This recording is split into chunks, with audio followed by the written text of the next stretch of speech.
오늘부터 시장은 어디로 흘러가는 걸까요? 프로의 시선과 함께 오늘 마감 전략까지 디테일한 부분들 챙겨보시죠. 두 분과 함께하겠습니다. 퍼스트프라임 리서치 이동근 대표, 오리드홀딩스 권영우 대표 나와주셨습니다. 어서 오십시오. 안녕하세요. 네, 반갑습니다. 자, 외국인이 빈집털이를 하고 있는 걸까요? 오늘 꽤 들어옵니다.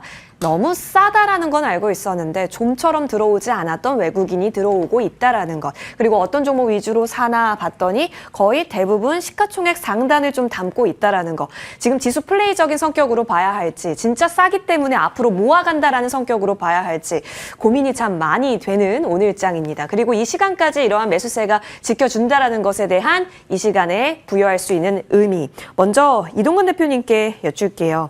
외국인이 돌변한 걸까요? 돌변이라는 표현보다는 일단 뭐 발을 담그기 시작했다 이 정도로 좀 받아들여지고요.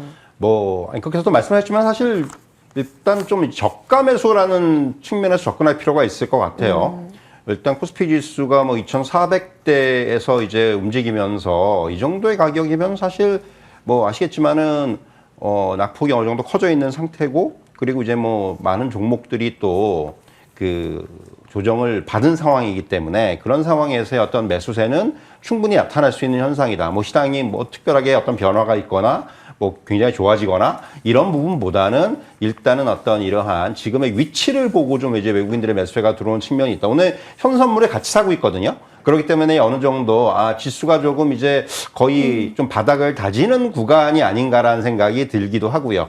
또 이런 부분들은 또 어떤 것과 연관이 있냐 하면은 결국은 이제 삼성전자라든가 이런 대형주들의 주, 삼성전자가 지금 보면은 53,000원 정도에서 어느 정도 지지선을 형성을 하고 있어요. 오늘 사실 아침에 걱정 많이 하셨을 거예요. 뭐 이제 또 악재들이 나왔는데 어떡하나 하고 걱정하셨을 텐데, 저도 아침부터 그런 전화 굉장히 많이 받았는데, 일단 저는 뭐 53,000원 정도면은 거의 바닥권이 아니냐. 무슨 얘기냐면은 이전에 우리가 이제 그 자사주 매입을 발표하기 전에 이제 5만 원이 깨졌다가 그때 이제 회복을 했던 주가가 53,000원이거든요. 결국 여기서 어느 정도 반등을 한번 시도를 했었고, 물론 그 반등은 지금 다시 어떤 그 하락으로 되돌려졌지만은, 그럼에도 불구하고 이 정도의 그 가격대에서는 지금 이제 조금 그 하방 경직이 나타나는 이런 그 흐름이기 때문에 결국 이런 것들과 지수와 좀 상관관계를 저는 좀 봐야 되지 않겠는가 생각이 들고요. 또 한편으로 외국인들의 매수는 저는 그 어떤 연말 배당과도 연관이 되기 시작을 했다는 말씀 드릴 수가 있을 것 같아요. 항상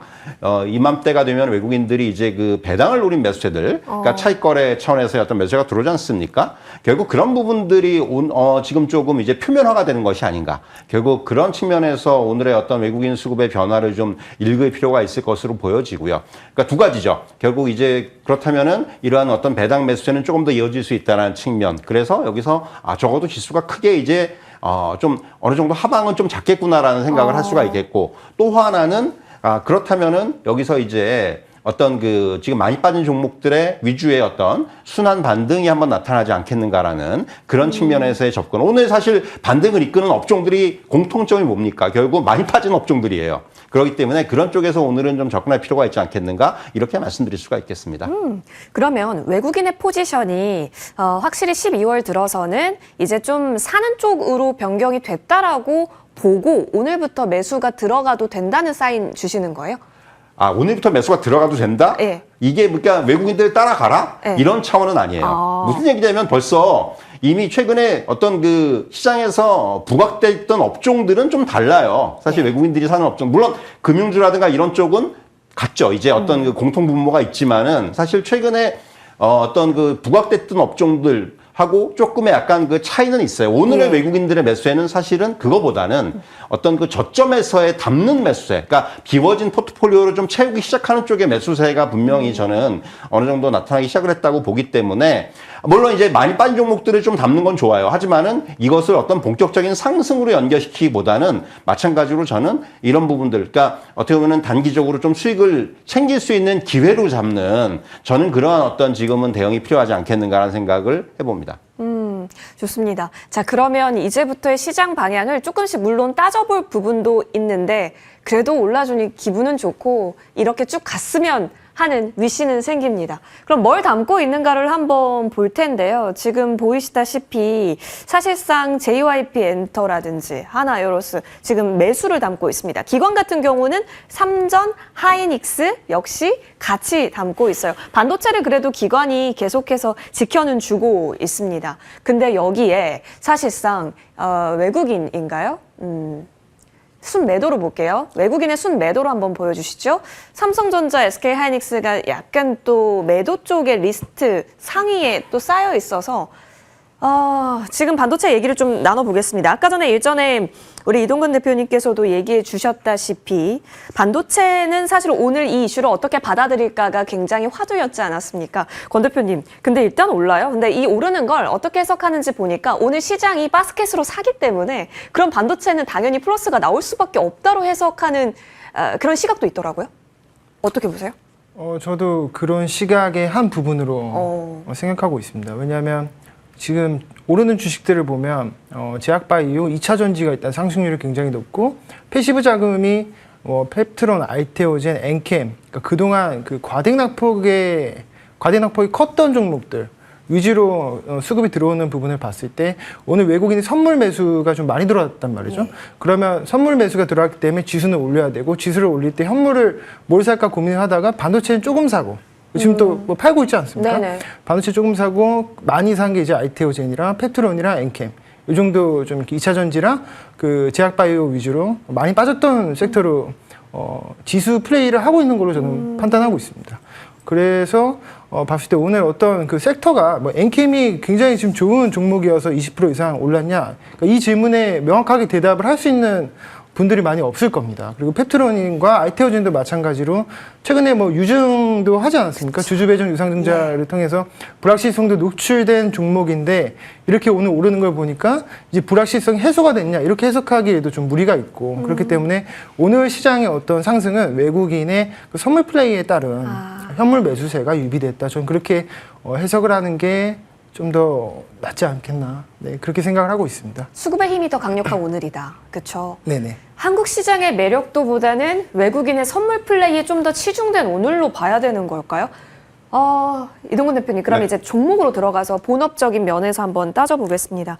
HBM, 뭐 중국에 수출하려면 이제 안 되는 건데, 사실상 하이닉스는 문제가 없죠. 미국 쪽 위주로 수출을 하고 납품을 하고 있으니까. 근데 이제 삼성전자는 HBM 매출의 30%가 중국으로부터 나오는데 이제 여기에 또 브레이크가 걸리게 된다라는 것에 대한 의미 조금 달라질 수는 있어 보입니다. 근데 또 한편에서는 중국에서 한 해 못 한 해가 중요한 게 아니라 HBM의 초격차에서 앞으로 주가 승부수를 띄워야 하기 때문에 뭐 이번 뉴스는 그렇게 관여는 없을 것이다라는 의견 또한 있더라고요. 어떻게 판단해야 합니까? 사실 이제 그 지금 우려보다는 시장에서의 어떤 반응은 조금 그래도 비교적 양호한 편이에요.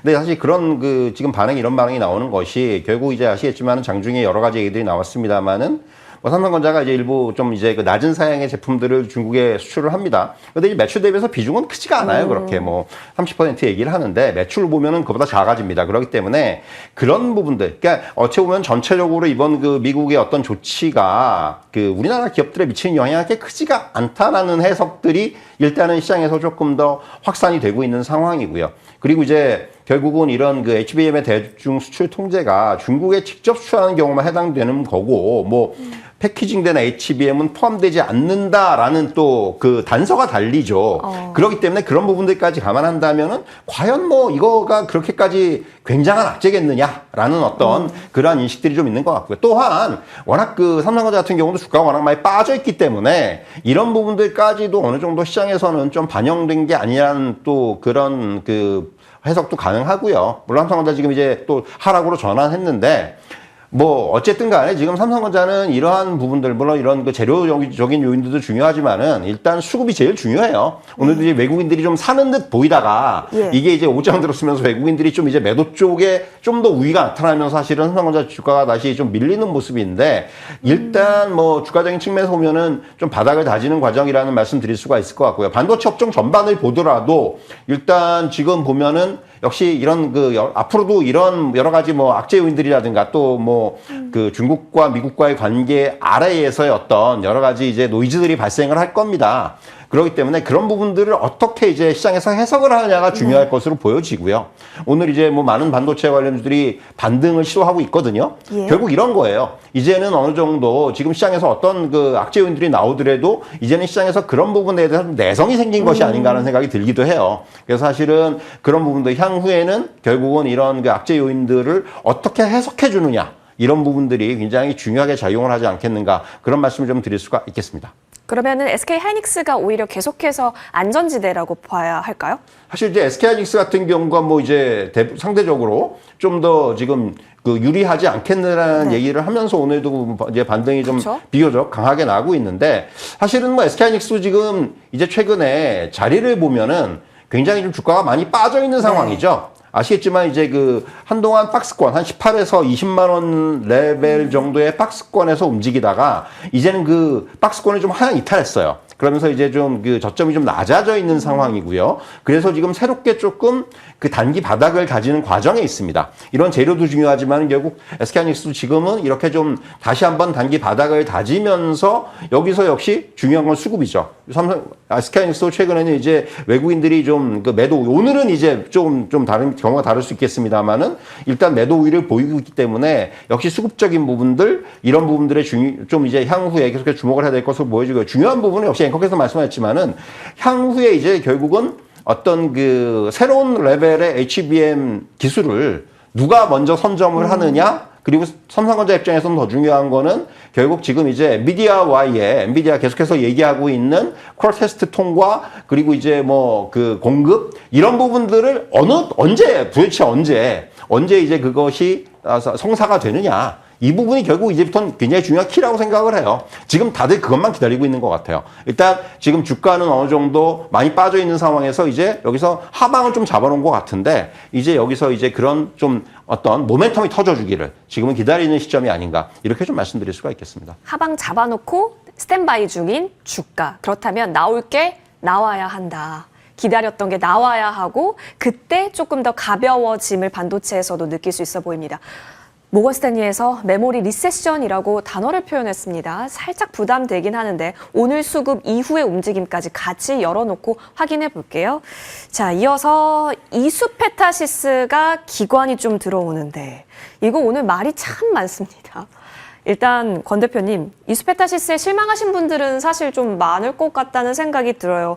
오늘 뉴스가 나왔죠. 제이오 인수에 있어서 금감원 쪽에서 뭐 주주분들은 제대로 열일한 거다 이건 이렇게 나와주는 건 제대로 열일했다라고 하고 계시는데 어쨌든 다시 한번 검토가 필요하다라고 밝혔고 그래서 뉴스는 뭐 사실상 제휴 인수 안 하는 쪽으로 나왔는데 방금 전 나온 공시를 보니까 미확정이라고 했어요. 근데 옛날에 11월 5일 옛날도 아니죠. 얼마 전이죠. 그때도 미확정 나왔다가 4일 뒤에 그게 맞았었거든요.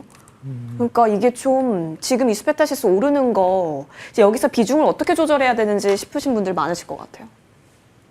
일단은 그 이번에 금감원에서 이 5,500억의 유증을 막은 거잖아요. 그래서 사실 지금 어떤 여론을 무시 못하는 상황이고요. 금감원 입장에서는 그렇기 때문에 오늘 상승은 제2호 인수 철회에 따른 어떤 그 주주 배정 유증을 금감원이 거절을 했는데 이 주주 가치 훼손 우려가 지금 어쨌거나 어느 정도 상실이 된 상황이고 주가가 빠지기 전인 3만 원까지는 그래도 충분히 이쪽으로는 불확실성이 어느 정도 해소가 됐기 때문에 반등이 나올 수도 있다. 기술적인 반등은 충분히 나올 수 있다. 이렇게 보고 있지만 문제는 뭐냐면 지금 반도체 업황이 그렇게 좋지 않은 상황이고 그리고 PCB 기판 쪽 지금 본업인 PCB 기판 쪽도 실적에 대한 지금 악화 우려가 있기 때문에 어떤 그 추세를 그러니까 V자 반등으로 완전히 추세를 돌릴 수 있다라는 근거는 아직 부족한 상황입니다. 그렇기 때문에 유증 악재 터지기 전까지 3만 원대까지는 그래도 반등의 여지가 있다. 그렇지만 이게 굉장히 좀 낙관적으로 바라보기에는 좀 어려운 부분이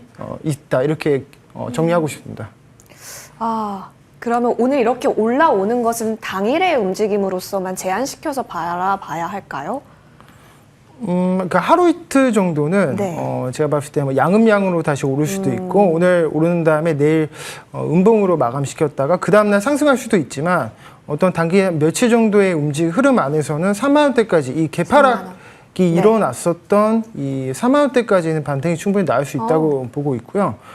그 안에서 만약에 반등이 나온 다음에 정리하셔야 될 분들은 과감히 결정을 내리시는 게 좋을 것 같다. 그렇게 말씀드리고 싶습니다. 예. 매물벽은 4만 원대 맞네요. 일단 예, 여러분 만약에 3만 원 부근까지 올려줌이 나왔을 때 그때 비중을 어떻게 할 것인가에 대한 시나리오는 각자 챙겨 갖고 계시면 좋겠다는 생각해 봅니다. 자, 그러면 이제 이쪽으로 넘어가서요. 오늘 또 빼놓을 수 없는 쪽은 화장품이 아닐까 싶은데요. 지금 기관 순매수 12에 VT 올라와 있습니다. 그러니까요. 이럴 거면 어제 왜 밀었지? 이런 생각도 있는데.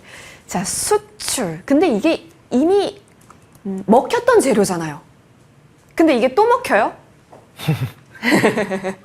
대변인 어떻게 보세요? 사실 이제 이게 어떻게 보면은 시장이라는 게 그런 거예요. 화장품주가 오늘 오르는 이유는 저는 단적으로 얘기해서 많이 빠졌기 때문이라고 생각을 해요. 그러니까 지금 그동안 화장품주 쳐다보는 사람 별로 없었잖아요. 네. 그 이제 어떻게 보면 시장이 지금 앞에서도 말씀드렸지만은 지수도 그렇고 이제 외국인들이 다시금 좀 이제 선물에 입지를 시작을 하면서 뭔가 이제 지수가 조금 바닥에 있다라는 부분들을 다시 한번 확인하기 시작을 했는데 이제 그런 과정에서 결국은 많이 빠졌던 업종들 위주로 이제 반등이 나야 되는데 결국 여기에 이제 화장품 업종이 어떤 타겟이 됐다고 저는 말씀드리고 싶어요. 왜 그럴 수밖에 없냐면은 사실 화장품 업종의 그 수출 실적이 좋은 건 누구나 다 아는 얘기입니다. 네. 1월부터 11월까지의 올해 이제 그 수출 규모가 93억 달러. 이게 이제 2021년도가 사상 최고치였거든요. 그때 이제 1년 12월까지가 92억 달러였어요. 11월까지 해서 돌파했습니다. 올해는 아마 100억 달러 돌파할 그죠? 거예요. 네. 뭐 이거는 이제 어느 정도 다 시장에서는 알고 있는 얘기인데 다만 최근에 이제 화장품 관련해서 조금 주가가 안 좋았던 이유는 너무 많이 올랐었고 일단 첫 번째는 그래서 이제 어느 순간부터 화장품 대장주들에 대한 밸류에이션 문제들이 좀 생기기 시작했어요. 이거 너무 비싼 거 아니야라는 생각들이 싹트기 시작했는데 이제 조정을 많이 받았습니다. 네. 이제 그런 또 얘기들이 안 나오게 됐죠. 주가가 조정을 받으면서. 그러면서 다시금 이제 실적 좋은데? 그럼 지금 가격이면 싼 거 아니야? 라는 생각이 다시 들기 시작하는 거죠. 밸류의 문제군요. 그렇죠. 네. 이제 그렇기 때문에 지금 화장품 업종이 오늘 이렇게 좀 눈에 띄는 반등들. 뭐 지금 차트 나오고 있습니다만은 다 네. 바닥이에요. 이거 오른 거 다 지금 다시 뱉어냈기 때문에 여기서는 이제 부담 없는 가격대가 됐다는 거고 실적은 뭐 아시다시피 좋은 거고 다만 우리가 이제 앞에 시간에서도 잠깐 다뤘지만은 화장품 업종 내에서의 차별은 나타날 거예요. 분명히. 왜냐하면은 아직까지도 이제 우리가 과거에 이제 일세를 풍미했던 종목들, 뭐 중국향 종목들이라든가 이런 종목들은 아직까지 실적을 온전히 회복하지 못하고 있습니다. 그렇기 때문에 지금 이제 새롭게 등장하는 종목들 중심 여기에는 이제 저는 이제 역시 화장품 업종 하면은 지금 첫 손가락에 놔야 되는 종목들은 OEM, ODM이라고 생각을 해요. 여전히 수주가 밀려들고 있고 글로벌 시장에서의 가장 탑 티어의 경쟁력을 가지고 있기 때문에 이런 부분들을 감안한다면 역시 OEM, ODM 업체들 가장 지금 어떤 우리가 투자 판단에 있어서 첫 손가락에 꼽아야 되는 것이 아닌가라는 생각이 들고요. 그래서 OEM, ODM 업체들 중심으로 좀 볼 필요가 있다고 생각을 하고요. 뭐 지금 주가 차트 계속 나오고 있습니다만은 다 바닥권입니다. 그렇기 때문에 사실은 이제는 화장품 업종에 대한 접근은 오히려 좀 싸 보이는데라는 전제에서 좀 출발해야 되지 않겠는가 이런 생각을 좀 해볼 수 있을 것 같습니다. 계속 수출 데이터 좋았는데 주가가 반영시키지 않고 내렸다. 근데 수급이 모인다? 그렇다면 다시 한번 집중해봐도 되지 않을까라는 관점에서 OEM, ODM으로 압축하는 전략. 물론 지금 VT가 조금 더 강렬하긴 하지만 조금 더 멀리 봤을 때 OEM, ODM에 대한 실질적인 수의 강도를 더 높게 주셨습니다. 화장품주 봤고요. 바이오도 오늘 같이 올라서 궁금하죠. 물론 개별적 이슈가 있는 알테오젠도 있긴 하지만 전반적으로 알보리펩 다 같이 흐름이 나오니까요. 근데 사실 실적으로 보자면 뭐 삼바라든지 그렇죠. 여러 가지 CDMO 단도 우리가 놓치지 못할 부분이긴 합니다. 자, 여기서도 옥석 가리기는 필요할 텐데요. 권 대표님, 바이오에 대한 시각 일단 살아난 건 맞아요? 바이오가 CDMO 쪽은 죽은 적은 없었던 것 같고요. 왜냐하면 어쨌거나 실적이 지금 나오는 기업이 삼바라든지 그쵸? 셀트리온, CDMO 쪽밖에 없는 게 팩트이긴 하기 때문에 근데 최근에 이제 보니까 알테오젠이랑 펩트론 같이 이제 플랫폼 기업들이 주가가 좀 급락을 하면서 제약바이오 섹터의 투심이 확 꺾였거든요. 그런데 이런 부분들에 대해서 불확실성이 저는 계속 있다고 보고 있는 게 일단 펩트론 같은 경우에 주주배정 유상증자 1,200억도 아직 그 해소가 좀 안 됐다라고 보고 있고 알테오젠 같은 경우에도 이제 소송 이슈가 있기 때문에 이런 불확실성을 좀 해소를 해야 어느 정도 좀 투심이 살아날 수 있을 거라고 생각을 하고 있습니다. 그래서 바이오 생물보안법에서 어쨌거나 입법을 지금 12월 말 정도 이번 달 안에 이루어지면 예. 이 부분에 대해서 반사 수혜를 K바이오에서 CDMO 쪽으로 가장 수혜를 입을 수 있는 기업이 삼성바이오로직스이기 네. 때문에 두 개를 꼭 놓고 비교를 해봤을 때 CDMO냐 플랫폼 기업이냐를 예. 놓고 봤을 때는 삼바 CDMO 쪽에서 삼바가 제일 좋다라고 생각을 하고 있습니다. 제약바이오에서 지금 삼바만이 살짝 조용히 움직이는 오늘장이긴 한데 네. 그러면 오늘 차라리 이렇게 안정적인 종목이 계속해서 배신은 없다. 배반은 없다. 배반할 이슈도 없고 그렇게 보시는군요. 실적이 뒷받침되어 있으니까. 그렇습니다. 바이넥스까지는 어때요? 바이넥스는 사실 좀 숫자로 증명을 해야 되는 과정이 조금 약간 필요한 상황이라고 보고 있습니다. 완전히 실적 위주로 보시네요. 그러면. 일단은 제약바이오에서는 저도 이제 당한 게 좀 있기 때문에 이 제약바이오는 숫자로 증명한 기업만 공략을 하시는 게 아마 많은 투자자분들이 공감을 하실 거라고 생각합니다. 예. 이게 신약 기술을 이렇게 기술 위주로 하는 기업들 같은 경우에는 주가 많이 올랐을 때 실적이 약한 기업은 제가 다른 방송에서도 말씀드린 적이 있지만 주주배정 유상증자를 할 수도 있다. 그러면 이게 그냥 마른 하늘에 날벼락 맞듯이 그냥 소나기를 맞아야 되는 상황이거든요. 뭐 공시 이후에 장 마감 이후에 주주배정 유상증자 나오면 그 다음날 개파락 마이너스 7, 8% 이렇게 시작합니다. 그렇기 때문에 이런 리스크가 없는 기업들이 숫자로 증명한 기업들 그 중에서도 삼성바이오로직스가 제일 탑픽으로 보고 있습니다. 알겠습니다. 공감하시는 분들 많으실지 모르겠는데 바이오는 그렇기 때문에 실적이 중요하다. 뒷받침되어야 한다. 정리해보고요. 2차 전지 넘어가겠습니다. 지금 보이시는 대로 LG 엔솔 외국인 순매수에 나와 있어요. 오늘 이슈가 참 많았어요. GM과의 쿵짝쿵짝 이야기들. 이동근 대표님, 네. 2차 전지가 이런 상황에서는 사실 이제 공론화된 건 하방은 잡았다. 근데 올라갈 거는 리스키하다. 딱 이 정도인 것 같아요. 사이즈는 이 정도 사이즈인 것 같아요. 그러면 현명한 투자자라면 2차 전지는 어떤 관점에서 바라봐야 할까요? 지금 앵커께서 뭐 그 한마디로 잘 정리를 해주신 것 같은데, 그러니까 전반적으로 봤을 때 뭔가 이제 여기서 좀 그 어느 정도 주가적인 측면에서는 어느 정도 좀 하방은 좀 잡았다는 느낌은 받아요. 다만 이게 이제 불확실성이라는 측면에서는 조금 남아 있는 부분들이 있죠. 사실 이제 그 계속해서 지금 물론 그 어떤 그 미국의 어떤 정권 교체와 관련해서 테슬라가 지금 이제 그 일론 머스크라는 인물을 통해 가지고 계속해서 이제 뭔가 그 이제 새로운 정부 내에서의 어떤 입지라든가 이런 부분들을 보면은 충분히 이 부분은 전기차 관련주들한테 이게 나쁜 그런 요인은 아닙니다. 하지만은 이제 지금 보면은 2차전지와 관련해서 과연 그 트럼프 정부가 과연 그 원하는 그런 그 당근들을 주겠느냐라는 그런 생각을 해볼 수 있는 상황이고요. 그리고 이제 지금 보면은 어쨌든 간에 그 테슬라 같은 경우도 어떤 전기차보다는 자율주행 쪽에 지금 좀 더 어떻게 보면은 그 무게를 두고 있단 말이에요. 어떤 새로운 정부 내에서 보면은. 그렇다면은 과연 이 전기차라는 그런 그 카테고리 내에서 보면은 과연 이제 그 기존의 어떤 지금의 어떤 스탠스, 정부의 스탠스를 갖고 가기는 쉽지가 않아 보인다라는 거예요. 그래서 사실 그런 부분들, 그런 불확실성을 감안한다면, 그리고 이제 실적적인 측면에서도 사실 아직까지 조금 확인해야 되는 부분들이 많잖아요. 네. 그래서 지금 저는 2차전지 관련주들은 이게 좀 이런 오늘 같은 이렇게 좀 반등이 날 때는 오히려 트레이딩 관점에서 접근. 이 부분이 지금은 조금 더 현명한 어떤 그런 대응이 아닌가 이런 말씀을 좀 드릴 수가 있을 것 같아요. 2차 전지의 현명한 대응법 들어봤습니다. 이동근 대표, 권영우 대표와 함께했고요. 여기서 보내드립니다. 감사합니다.